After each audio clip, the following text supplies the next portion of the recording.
কি সর্বনাশ হলো গো, কি সর্বনাশ হলো। আরে কও কি গিন্নি, তোমার সর্বনাশ করলো কে?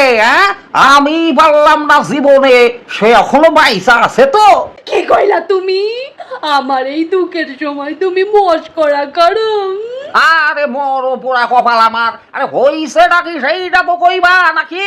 লোকের মুখে শুনলাম যে এই মহিলার বাড়িতে ফ্রিজ আছে, তাদের অন্নপূর্ণা ভান্ডারে 3,000 দিব না। হ্যাঁ হইছে হইছে, আশা বলন হইছে, আশা বলন হইছে। কেমন লাগে এখন?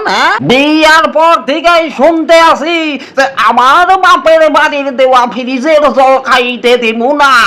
আমি যদি ভুলেও সেই ফ্রিজের জল খাইতাম, তৎক্ষণাৎ তুমি আমার গায়ে গতরে কাটাইয়া ঘাম ঝরাইয়া আর নাইলে জোর কইরা মুতাইয়া সেই জল বার কইরা নিতে, মনে নাই?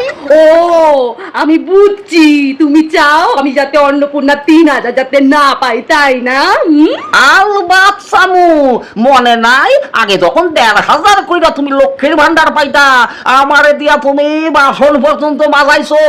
তারপরে কিছুদিন আগে যখন অন্নপূর্ণার 3,000 ঢুকলো, বাসনের সাথে সাথে জামা কাপড় তো ধুয়াইছো, পায়খানা পর্যন্ত আমার দিয়ে পরিষ্কার করাইছো। কি করাও নাই? ও, সুযোগ পায় বান্দরের মতো নাচতেছো, তাই না?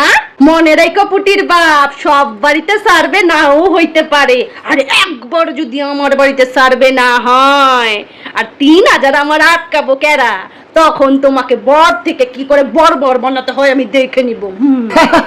সেই কাম সারা যখনই দেখুম সার্ভের লোকজন বাড়ির সামনে দিয়ে যাতায়াত করতেছে, গলা ফাটাইয়া চেঁচাইয়া কমু, আমাগো বাড়ি ফ্রিজ আছে, আমাগো বাড়ি ফ্রিজ আছে। তোমার 3,000 বন্ধ।